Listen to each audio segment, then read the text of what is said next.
चलो शुरू करते हैं। Good morning to all of you. Prashant Tyagi,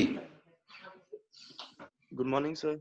good morning. आप अपना वो फाइल रेडी रखो, आपसे डिस्कस करेंगे। पहले आपका और पूजा का सबसे पहले आया था, तो हम आपसे शुरू करते हैं। बट उसके पहले हम ये जानना चाहेंगे कि out of 98 students I got only 20 male, बाकी लोगों ने क्यों नहीं भेजा?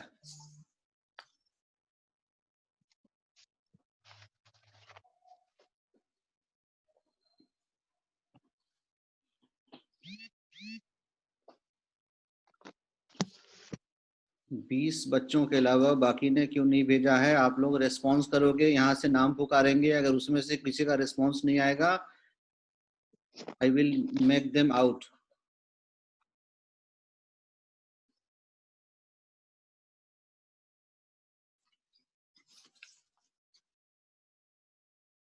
आप अपना अपना रोल नंबर तो पहले भेजो, जल्दी से रोल नंबर राइट करो अपना अपना। शिवानी वर्मा, हेलो। शिवानी है क्लास में अभी?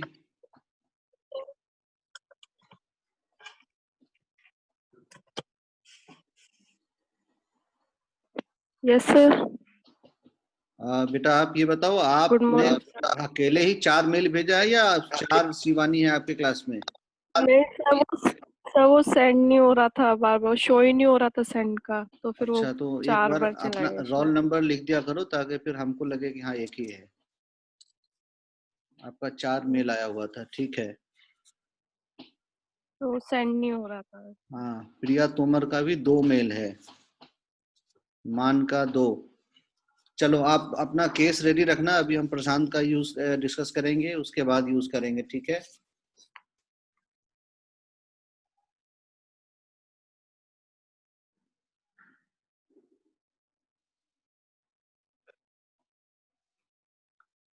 अंजलि शर्मा।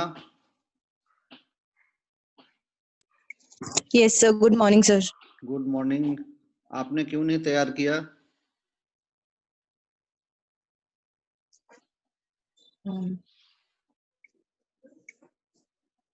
केस मिला था, तरीका भी बता दिया था, गाइडलाइन भी दे दिया था आप लोगों को, तो फिर आपने भेजा क्यों नहीं?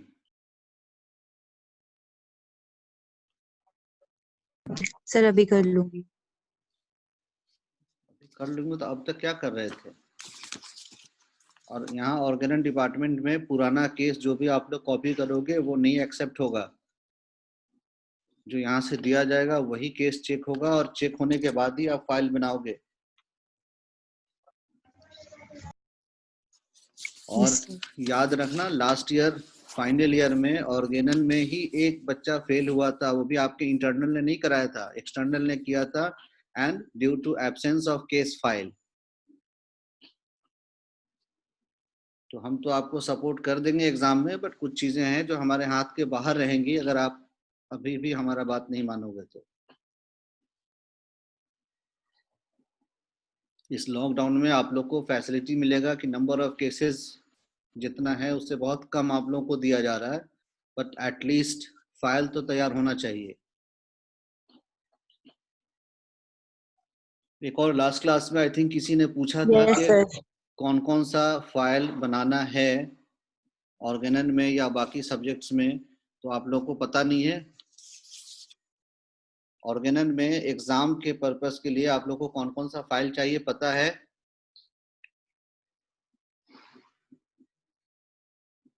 क्लास सीआर शक्ति प्रिया,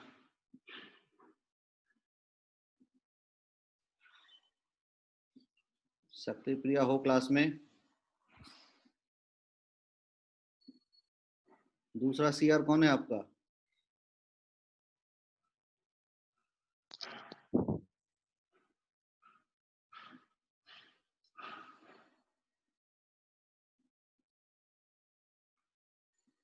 good morning sir. Sir CR present नहीं है आज क्लास में। यस सर, प्रेजेंट हूँ सर। प्रिया हाँ जी, प्रिया तोमर प्रेजेंट। अच्छा प्रिया तोमर, आपको पता है फाइल क्या क्या बनाना है? सर नाम एक शक्ति केस प्रिया का फाइल भी का तो आ रहा है यहाँ पे, ये कहाँ है ये?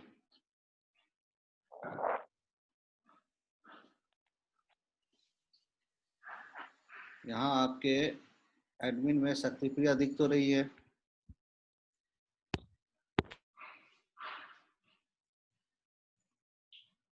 चलो ठीक है। हाँ प्रिया तोमर बताओ, आप क्या बता रहे थे? सर केस फाइल का तो पता है, लेकिन बीच में थोड़ा ये हो गया था कि केस फाइल नहीं बनेगी क्योंकि केसेस नहीं है। केस फाइल का पता है बस सर अभी। आप लोगों का फाइनल ईयर कब शुरू हुआ था? 4th ईयर क्लास में आप कब आए थे?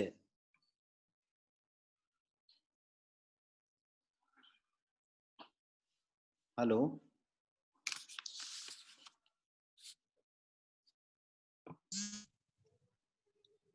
Hello. Yes sir sir. Last में लास्ट ईयर कौन से मंथ में? सर नवंबर। नवंबर में। और लॉकडाउन शुरू हुआ है मार्च में। यस सर तो मार्च। नवंबर से मार्च तक, इसका मतलब कि आप लोगों ने कोई भी केस नहीं देखा? सर देखा है केसेस, तो फिर लेकिन फाइल सर क्यों नहीं? हॉस्टल जो सर हम लोग जो हॉस्टल में थे ना, तो सर हमारे जो रजिस्टर्स थे वो हॉस्टल में ही हैं। अगर हम ले आए तो हम लोग वापस बुक्स वगैरह तो ले आए, लेकिन रजिस्टर्स वगैरह नहीं ला पाए।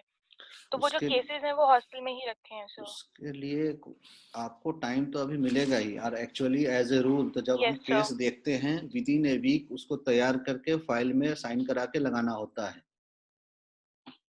आपका जो एक्सटर्नल एग्जामिनर आएगा वो पूछेगा ना कि फिर मार्च से पहले और जब से आपने ज्वाइन किया उस पिछले 6 महीने में क्या आपके क्लास में, आपके कॉलेज में कोई भी पेशेंट, कोई भी क्लिनिकल नहीं हुआ? फिर वहां पे आप क्या जवाब दोगे और हम क्या जवाब देंगे उनको? इसलिए नंबर ऑफ केसेस जो है वो कम होंगे आपके लिए, लेकिन होगा। फाइल कंपलसरी है और वो रहेगा। फाइल का सेपरेट मार्क्स होता है। और आप लोग जो अभी वो ऑनलाइन टेस्ट दे रहे हो उसका असेसमेंट भी इंटरनल एग्जाम में आपको ऐड मिलेगा वहां पे, फाइनल एग्जाम में भी।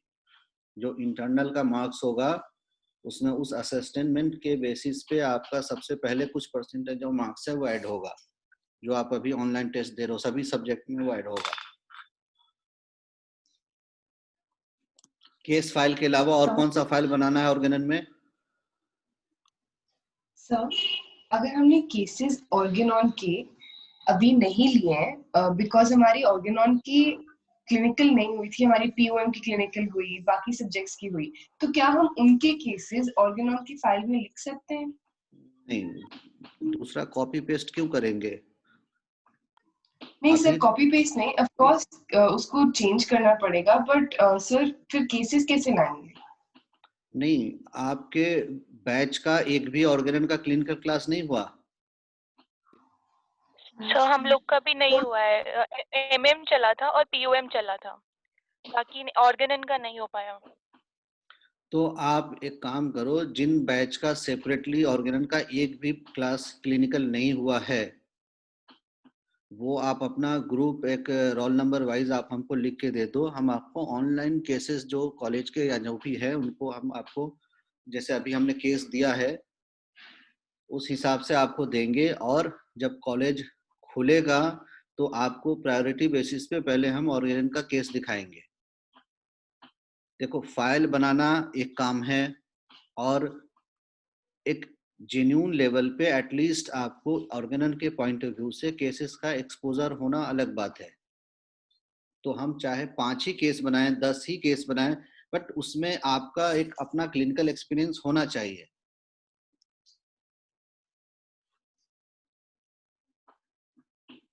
तो जिन बच्चों का बिल्कुल भी ऑर्गेनन का क्लास नहीं हुआ है, आप अपने सीआर से मिलके और कोई भी आप में से एक आगे बढ़ो और उन सभी का नाम और रोल नंबर आप हमको भेजो। I will arrange for you. ठीक है? Yes sir. Yes sir. चलो ठीक है।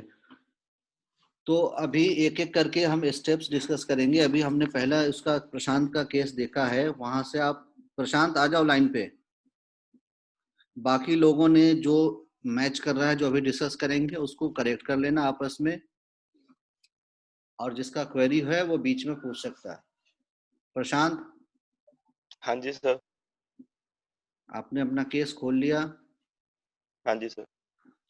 तो सबसे पहले देखो, आपने जो सिम्टम ऑफ केस लिया है, उस सिम्टम ऑफ केस में कोई भी कंप्लीट सिम्टम नजर आ रहा है?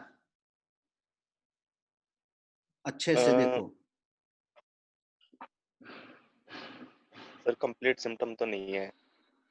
तो फिर अगर आप मकान बनाने जा रहे हो और ब्रिक्स ही आप टेढ़ा, उल्टा, आधा कटा हुआ रखोगे तो दीवार मजबूत खड़ा कर पाओगे? बट सर मुझे इसमें ये समझ नहीं आ रहा था कि मतलब केस ऑफ सिम्टम में मतलब लिखें क्या, मतलब सारे सिम्टम्स लिखने हैं या फिर वो कंप्लीट सिम्टम लिखने हैं या फिर जैसे पेशेंट बोलता जा रहा है उसके अकॉर्डिंगली मुझे एक तरीके से लिखना है। मेरे को समझ नहीं आ रहा था सर। सर पेशेंट जैसे को, कि हाँ बोलो। है ना सर, जैसे कि हमें पांच स्टेप बताए गए कि इनके अंदर हमें लिखना है, एनालिसिस करना है, फिर मैथमेटिकली करना है, फिर ऐसे इस तरीके से अरेंज करना है। बट सर इसमें मेरे को ये समझ नहीं आ रहा था कि सिम्टम ऑफ केस के अंदर हमें सारी चीज मतलब एक तरीके से लिखनी है या फिर कंप्लीट करके लिखना है। मेरे को ये चीज समझ नहीं आ रही थी तो सर। अभी जो केस एनालिसिस का हम क्लास ले रहे थे ना, उसमें आप लोग को इसी चीज़ के लिए तो हमने वहाँ पे बताया था कि देखो, आप जो पेशेंट कह रहा है, जो भी इंफॉर्मेशन है, आप जो नोट करते हो या अपने कार्ड पे नोट करो या केस परफॉर्मा पे नोट करो, वो सपोज कर लो 5 पेज का आपके पास एक केस परफॉर्मा है जो आप कॉलेज में भी यूज कर रहे हो। यस आपने सर। उस यस 5 पेजेस में अलग अलग हेडिंग, अलग अलग कॉलम के अकॉर्डिंग सारा इंफॉर्मेशन अलग अलग लिख लिया। Yes sir. तो अब वो पूरा ही एज ए होल के आप अगर सपोज रिपोर्टराइज करने जा रहे हो तो कैसे करोगे उसको? तो सर रिपीटराइज हाँ, के लिए तो सर एनालिसिस के अंदर भी तो होता है, एनालिसिस एनालिसिस वगैरह ऑफ सभी सिम्टम। कुछ भी करोगे, उसके पहले आपको वो पूरा जो इंफॉर्मेशन जो उस फॉर्मेट में है वो सारा यूजफुल नहीं है आपके केस प्रोसेसिंग में आने के लिए। तो हमारा पहला स्टेप होता है कि उस केस परफॉर्मा से या जो भी आपने फर्स्ट इंट्रोडक्शन लिखा है केस पेशेंट का, यस वहां सर। से कौन कौन सा सिम्टम यूजफुल है या कौन कौन सा सिम्टम है, उस यस सर। सारे यस सिम्टम को सीरियल नंबर से 1 2 3 4 करके हम एक अलग लिखते हैं, जहां पे सिर्फ बाकी जो भी अननेसेसरी यूज वर्ड्स होते हैं, अननेसेसरी सेंटेंस होते हैं, जिसका वहां पे मेडिसिन के लिए रिक्वायर्ड नहीं है या कुछ ऐसा है जो अलग लैंग्वेज में लिखा हुआ है, उन सबको हम एक सीक्वेंस वाइज लिखते हैं सीरियल नंबर से। Case yes sir. Yes sir. Taking format से या केस परफॉर्मा से सारे सिम्टम्स को एक जगह इकट्ठा करके लाना है, that is called symptoms of the case. और यहीं से starting from your presenting complain, past history, history of presenting complain, family history, generalities, mental past history जो भी है, वहां से हम उस चीज को लेके निकाल के लेके आते हैं। तो ठीक है। केस टेकिंग में वहां पे हमारा पहला स्टेप होता है कि सारे सिम्टम्स को हम एक जगह निकाल के रखें, एक जगह इकट्ठा करें, ताकि अब उसके बाद जो भी कुछ होगा हम अब यहाँ से इसी ग्रुप के बाद आगे काम करेंगे। यहाँ जो आपने इकट्ठा कर लिया है, आगे वाले प्रोसेस में इसमें से कम हो सकता है, इसमें ऐड नहीं हो सकता। ठीक है इस सर। चीज को सबसे पहला ध्यान में रखना पड़ता है कि केस टेकिंग फॉर्म से, केस टेकिंग फॉर्मेट से जो भी इंफॉर्मेशन, जो भी सिम्टम्स है, उन सबको इकट्ठा कर लो। अब इसके बाद हम आगे जब फिल्टर करेंगे, एनालिसिस करेंगे, तो इसमें से रिड्यूस करेंगे, बट अब इसमें ऐड ऑन नहीं हो सकता इस स्टेप के बाद। और इसको इकट्ठा करने के लिए, इसमें लाने के लिए जो सबसे इम्पोर्टेंट चीज है कि वो वहां पे यही नॉलेज जो है आपका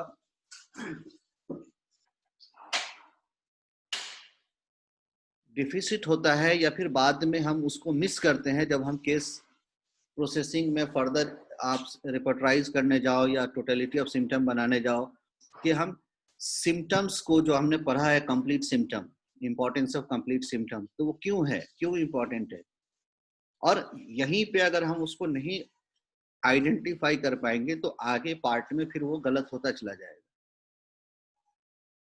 सबसे ज्यादा गलती क्या होती है कि अक्सर एक पार्ट ऑफ द सिम्टम को हम कंप्लीट सिम्टम लिख लेते हैं वहां पे, बहुत सारा सिम्टम होता है जिसको हम अलग वे में कन्वर्ट कर लेते हैं या उसको हम आइडेंटिफाई नहीं कर पाते। दूसरी बात होती है कि हम मल्टीपल प्रिंसिपल को एक जगह मिलाने जाते हैं। जैसे आपके केस में देखो, आपने एनालिसिस ऑफ सिम्टम लिखा है। Yes sir. ये देखो, आपने एनालिसिस ऑफ सिम्टम में क्या लिखा है? Boenninghausen method. Boenning, yes sir, doctor Boenninghausen के अकॉर्डिंग। और टोटलिटी कैसे बनाया है? इवैल्यूएशन।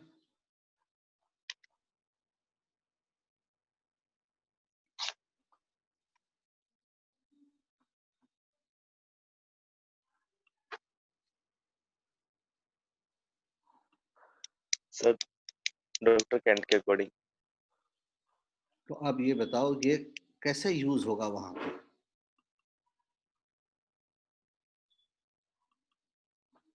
Yes sir.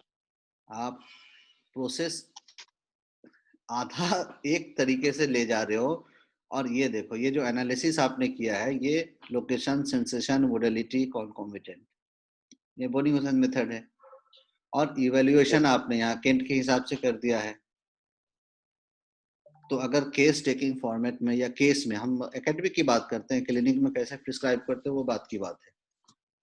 अगर हम एकेडमिक की बात करें तो ये किसके अकॉर्डिंग मानेंगे हम? एक प्रोसेस दूसरा, एक प्रोसेस दूसरा, कोई सी का भी नहीं हुआ। और अगर हम बोनिंग-हुसैन मेथड से एनालिसिस करते हैं तो बोनिंग-हुसैन मेथड में हमने पहले ही बताया था, एनालिसिस के बाद ही टोटलिटी हो जाती है। बोनिंग-हुसैन मेथड में इवैल्यूएशन ऑफ सिम्टम नहीं है। केंट में इवैल्यूएशन ऑफ सिम्टम है, बोनिंग-हुसैन मेथड में only analysis leads to totality of symptom.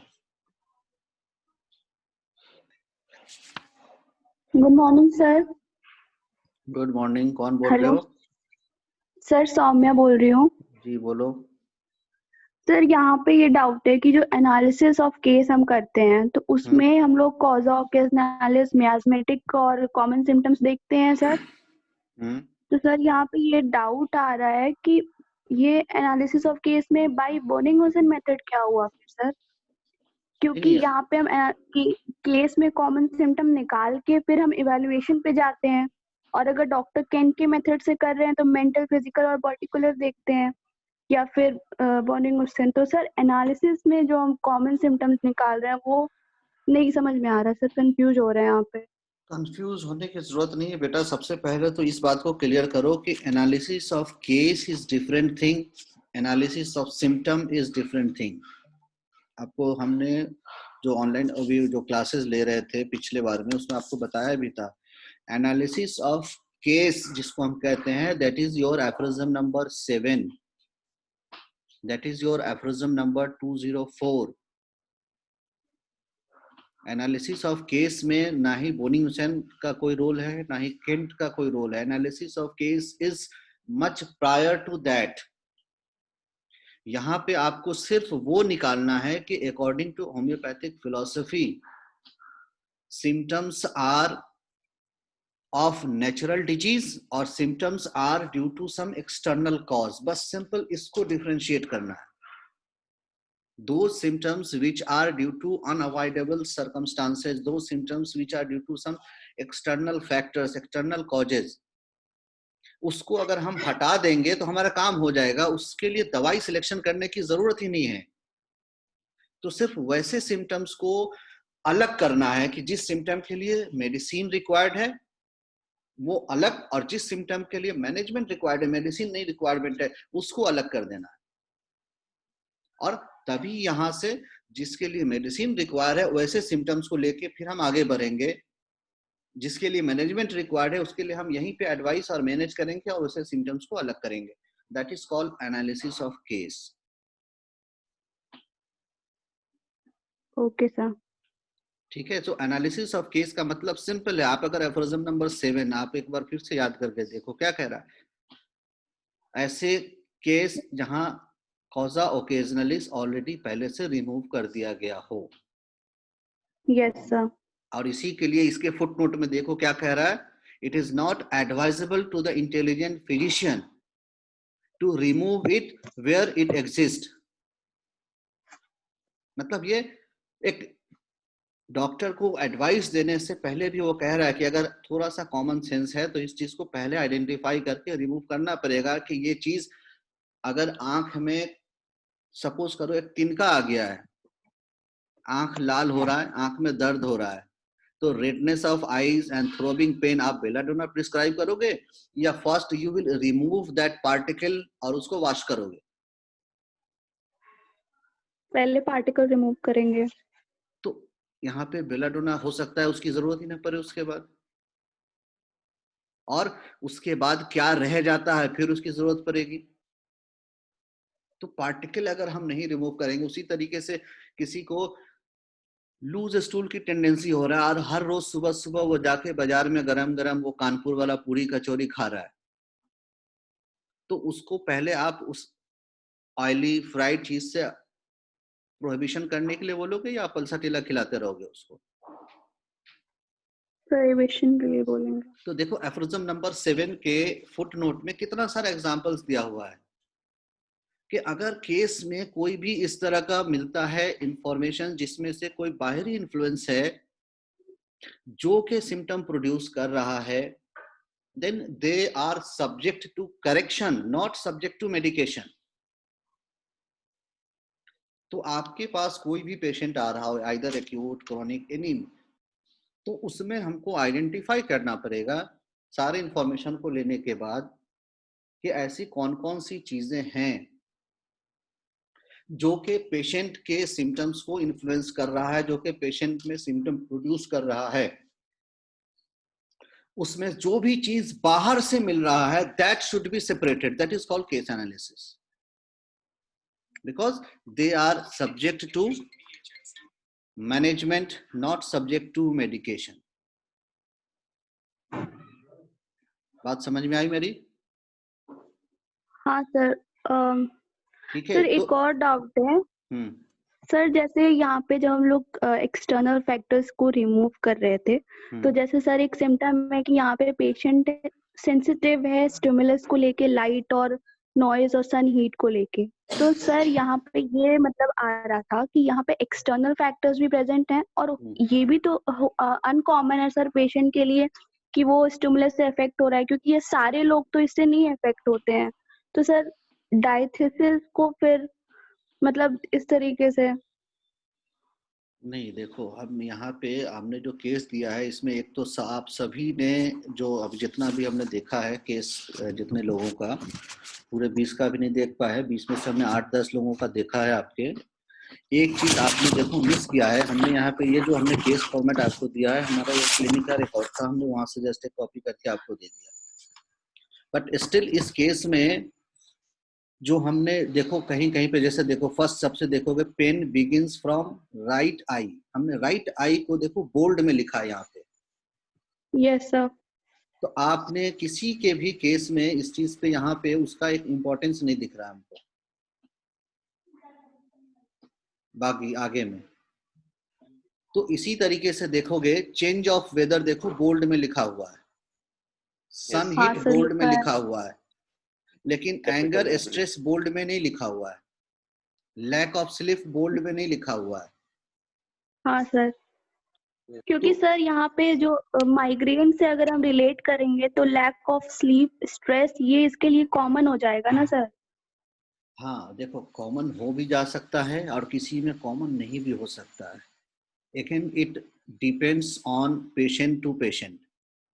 कोई पेशेंट होता है जिसको देखो आज रात भर नींद नहीं आई, अब सुबह से सर में दर्द या ऐसा कुछ इनिशिएशन हो जाएगा। कोई पेशेंट होता है कि अगर आज 1 घंटे लेट से भी सोया, अब अगले दिन उसको सर में दर्द होना शुरू हो जाएगा। तो अब यहाँ पे उसके स्लीप का इंटेंसिटी, उसके स्लीप का इम्पैक्ट उसके डिजीज के ऊपर जितना पड़ रहा है, वहां से हम एनालाइज करेंगे कि इस सिम्टम का इस कॉज के ऊपर क्या रिलेशन है। अब यहाँ पे ये कॉमन होगा या अनकॉमन होगा। जून के महीने में धूप में बाहर जाएं और अगर हम 4 घंटे तक बाहर ही रहे, पानी अच्छे से न पिए, तो हमारे भी सर में दर्द हो सकता है। लेकिन मार्च के महीने में धूप में अगर कोई निकले और उसके बाद भी उसको सर में दर्द होना शुरू हो जाए,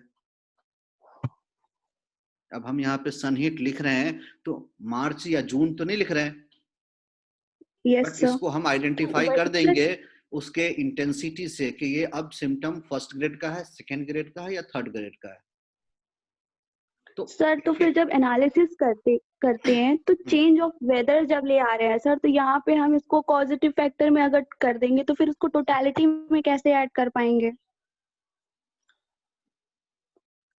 जो भी पॉजिटिव फैक्टर होता है वो चीज उसको समझना होगा। हमने आपको एफरिज्म 5 पढ़ाते वक्त बताया था कि जो हम कॉज लेते हैं, जब हम बोनी-न्यूसेंस मेथड से भी जब हम रेपर्टराइज करेंगे और जहां हम लेते हैं ना एलिमेंट्स फ्रॉम या इसकी वजह से हुआ, they all will be categorized in your totality of symptom under the column of aggravation. Change of weather की वजह से सपोज कर लो ब्रेथलेसनेस हुई, तो अब आप जब उसका सिम्टम बनाओगे तो वहां पे क्या होगा, breathlessness aggravates change of weather।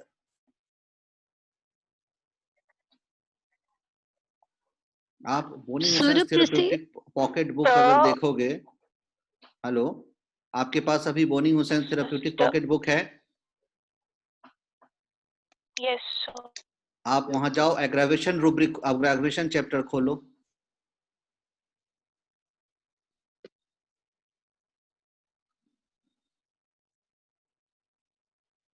Hello, yes sir, yes sir. Aggravation खोलो। यस सर, खोल लिया। उसमें देखो वेट और गेटिंग वेट इन रेन।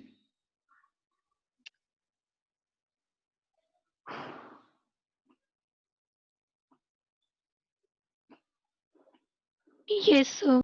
क्या लिखा है?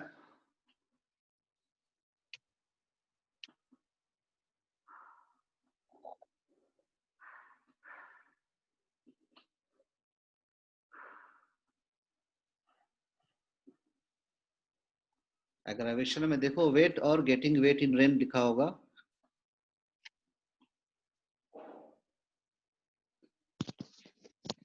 यस सर, एक है वेट एप्लीकेशन और एक वेट गेटिंग वेट है। ठीक है, तो ये गेटिंग वेट क्या है? आप अदरवाइज लोगे तो कॉजेशन है ना। आपको कोई भी अगर बोनी-न्यूसेंस मेथड्स में any complain after getting wait, तो आप इसको यहाँ पे क्या ले रहे हो एज ए एक्साइटिंग फैक्टर या exciting most factor, probable. But वहां पे कहां से किस हेडिंग में आ रहा है? एग्रावेशन में। Yes sir. So all these exciting factors, इसके पीछे की फिलोसफी भी है, क्यों इसको आते हैं कंसीडर में। अगर वो आपको नहीं पता है तो हम कभी फिर डिस्कस कर लेंगे। बट ऑल दोज कंडीशंस जिसको हम लेते हैं एलिमेंट्स फ्रॉम, बहुत सारे चैप्टर में लिखा होगा एलिमेंट्स फ्रॉम, और आफ्टर दिस जो एक्साइटिंग कॉज के फॉर्म में आएगा, they all B A part of aggravation.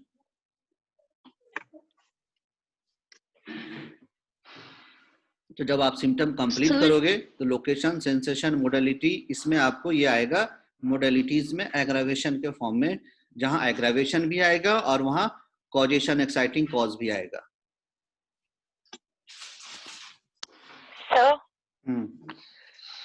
Sir ये केस ना मतलब बहुत कंफ्यूजिंग था, किया है हम लोगों ने, और सर शायद ये फर्स्ट केस है जिसे हम ऐसे एनालाइज और इवैल्यूएट कर रहे हैं। सर मेरा तो फर्स्ट ही है। तो सर इसमें इतनी सारी प्रॉब्लम आई, जैसे आपने फर्स्ट बोला कि इनको अरेंज करो, तो हमने अरेंज कर लिया, 32 सिम्टम्स आए पूरा अरेंज करके। फिर सर एनालिसिस ऑफ केस में हम लोगों ने क्या किया कि सर मेरा पर्सनली ऐसे रहा कि फर्स्ट सिम्टम जैसे आपने दिया कि pain begins from right eye to neck, sir हम इसे स्टार्टिंग से ही पढ़ते हैं, अगर बीच में पढ़ रहे हैं तो फिर वो स्टार्टिंग वाला चला जा रहा है। तो सर ये सिम्टम हमने फर्स्ट लिया, फिर इसको हम एनालाइज करेंगे तो कॉजा ओकेजनलिस और मियाज्मेटिक अलग करेंगे। लेकिन सर जहाँ पे मोडालिटीज आ रही है वो एक लाइन में लिखी हुई थी ऐसे कि pain is aggravated by hunger, anger, stress, lack of sleep, ये सब अलग अलग थे। तो सर इसको हमें अलग अलग एक सिम्टम बनाना है ना, कि pain is aggravated by hunger, third, fourth symptom pain is aggravated by anger. Sir सबको अलग अलग करेंगे तभी तो समझ में आएगा ना कि ये कॉजा केस एनालिसिस की वजह से है या मियाज़मेटिक है, फिर आगे जाके हम तभी इसको रूब्रिक के फॉर्म में भी कन्वर्ट कर पाएंगे। बिल्कुल तो ऐसा कुछ है?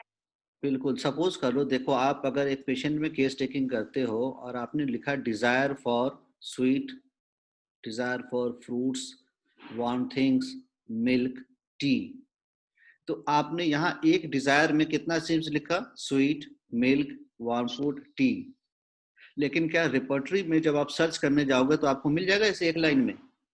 नो सर, तो इसीलिए व्हेन फिर यू मैंने विल भी सब अलग अलग ही लिखा। व्हेन में भी नहीं, हमेशा ही होगा, when you will convert this symptom into repertorial totality, आपको लिखना पड़ेगा desire for sweet, desire for milk, desire for warm food, desire for tea.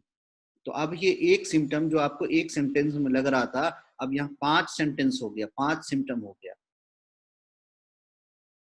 तो ये वही होगा, बस सिंपल अगर हम इसको रिपर्टोरियल लैंग्वेज में लिखेंगे तो हम लिखेंगे stomach, comma, desire, comma, warm food, stomach, desire, milk, stomach, desire, T.